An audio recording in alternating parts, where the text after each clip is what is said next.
memulai mencari solusinya dari pojok kiri atas. Pertama kita bisa bikin tabel seperti ini ya, karena tadi posisinya adalah matriksnya 33 ya, ada 3 pabrik dan 3 pasar. Ya kan?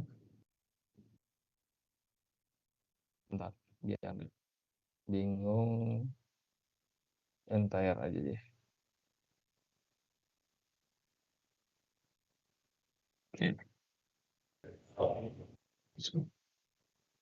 Nah, ini kan ada 3 3 pasar ya. Nah, jadi kita buat matrik 3 kali 3 ya, di mana yang sebelah kiri ini boleh bolak-balik ya, yang penting konsisten saja. Kalau di sini saya pakai pabrik ya, di mana ada pabrik 1, 2 dan 3 ya. Pabrik 1, 2 dan 3 dengan dia kapasitasnya 60, 90, 100 ya. Ini kapasitasnya. 60, 90, 100. Ya, untuk pabrik 1 kapasitasnya 60, pabrik 2 kapasitasnya 90, pabrik 3 kapasitasnya 100. Ya. Kemudian pasarnya ada 3, 1, 2, 3. Ya, ada pasarnya ada 3. Dia demand-nya ada 90, 70, dan 90. Demand untuk pasar 1 90, demand untuk pasar 2 70, demand untuk pasar 3 90. Oke. Nah, setelah itu, nah, cost-nya tadi. Nah, ini kan ada biaya angkut pabrik 1 ke ketiga pasar, 25 dan 8. Taruh di mana ini? Ini biaya angkutnya. Dari 1 ke 1, dari pabrik 1 ke pasar 1 20, pabrik 1 ke pasar 25, ya. Dari pabrik 1 ke pasar 2 ada 5 per unit barang ya, Rp5 misalnya. Dan dari 1 ke 3 itu ada 8 ya. 20 bisa tidak ke sini 25. Yang kedua juga 10 9 15 di sini ya, 10 9 15. Dan terakhir 25 10 12. Oke, 25 25 10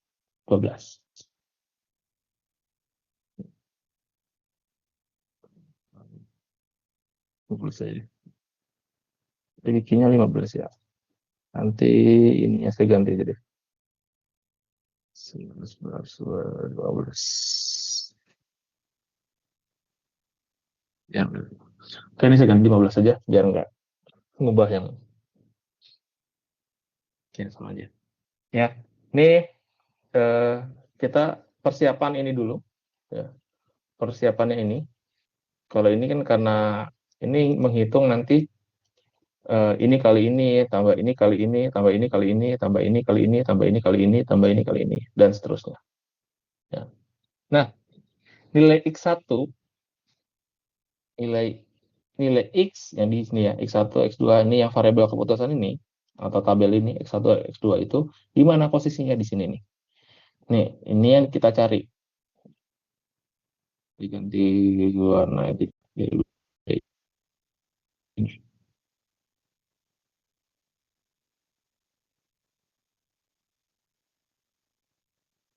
Nah, nilai ini, yang abu-abu ini adalah tabel keputusan yang akan kita cari. Nah, ini metode yang paling gampang ya, Northwest Corner Rule Method. Nah, ini gimana caranya? Kita, namanya juga utara-barat ya, utara-barat ya. Jadi, pojok, sehingga kolom yang paling pojok, paling kiri, dan paling atas, itu yang pertama kali diisi. Itu di sini.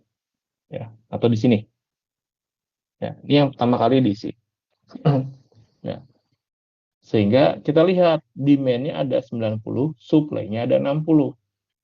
Ya kan? Jika dilihat dari sini, kita cari yang paling kecil. Mana yang paling kecil? Oh, supply-nya paling kecil. Secara supply, pabrik 1 hanya bisa menyuplai 60. Sedangkan pasar 1 butuh demand 90. Sehingga di sini kita masukkan nilai yang terkecil antara demand dan supply-nya. Karena nilai paling kecil 60, kita tulis di sini 60. Ya. Karena 60 sudah dialokasikan di sini, sehingga permintaannya akan berkurang menjadi 30. Dan supply di sini kapasitas atau ya kapasitasnya dari pabrik satu, nah dia sudah nol karena sudah diberikan semua ke pasar satu, gitu. Sehingga otomatis yang ini sudah tidak mungkin ini, dan karena ini udah nol ya, yang ini sudah tidak mungkin diberikan pasokan. Jadi misalnya kita kasih warna ya orange ya, nah, ini. Ya, otomatis sudah tidak kasih pasokan. Kenapa? Karena kan pabrik satu sudah full semua dikasih ke pasar satu, ya. Jadi area sini sudah kita close. Nah, selanjutnya kita akan bagaimana? Sama, kita cari northwest lagi yang paling kiri dan paling atas. Dia kan posisinya di sini. Ya, di sini. Nah, dari posisi sini kita lihat lagi, dia kan dari pabrik 2 dan demand-nya sih 1.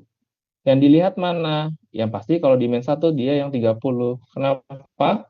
Karena 60-nya sudah disuplai oleh pabrik 1. Nah, di pabrik 2 dia masih ada. Nah, dari kedua ini kita lihat yang paling kecil mana? Dia 30. Kita tulis 30.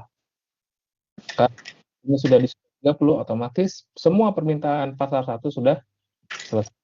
Sehingga dia sudah tidak kebutuhan di mana. Karena sudah 30, sehingga di sini ada 60. Sehingga ya, masukan dari pabrik 3 ke 1. Karena demand-nya sudah dipenuhi dari pabrik 1 dan pabrik 2. Oke. Nah, selanjutnya bagaimana? Nah, selanjutnya sama kan yang masih open ya, atau yang belum yang masih bisa diisi adalah keempat area pojok kiri atas. Nah, berarti kan cuma bagian sini. Kalau ini kan bawah ya, pojok kiri. Dia memang paling kiri ya yang tersedia, tapi dia nggak di atas. Nah, di atasnya sini. North-nya. Ini area bagian west, ini bagian north. Makanya namanya northwest. Corner ya, pojok. Nah, dari sini kita dapat ada pasar 2 permintaannya 70, tapi sisa supply-nya untuk pabrik 2 adalah 60. Sehingga yang bisa kita tulis atau kita alokasikan adalah berapa? Di sini adalah 60. Ya. Sehingga demand-nya dia sisa jadi 10 untuk pasar 2-nya. Tapi di pabrik ini dia sudah habis. Karena dia sudah mengalokasikan untuk pasar 1 dan pasar 2. Ya. Kan dia kapasitasnya 90 sudah terpenuhi di sini.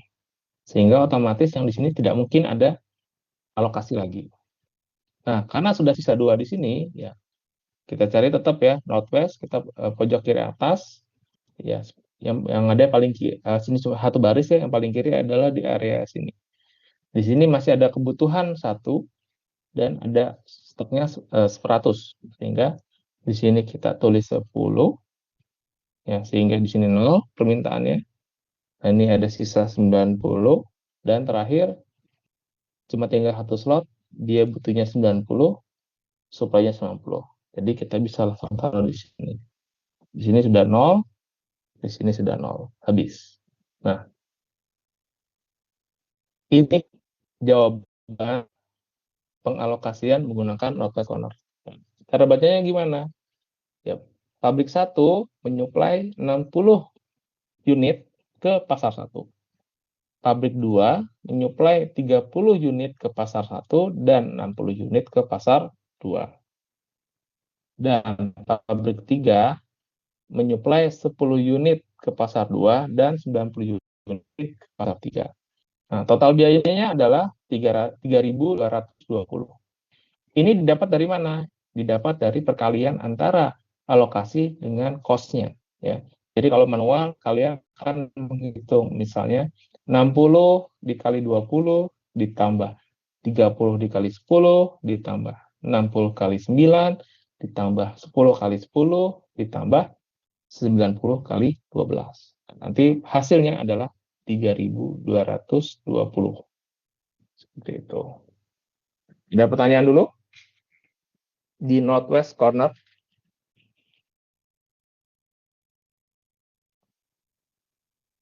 Ini masih ada kan ya kelasnya? Atau di close aja? Ada.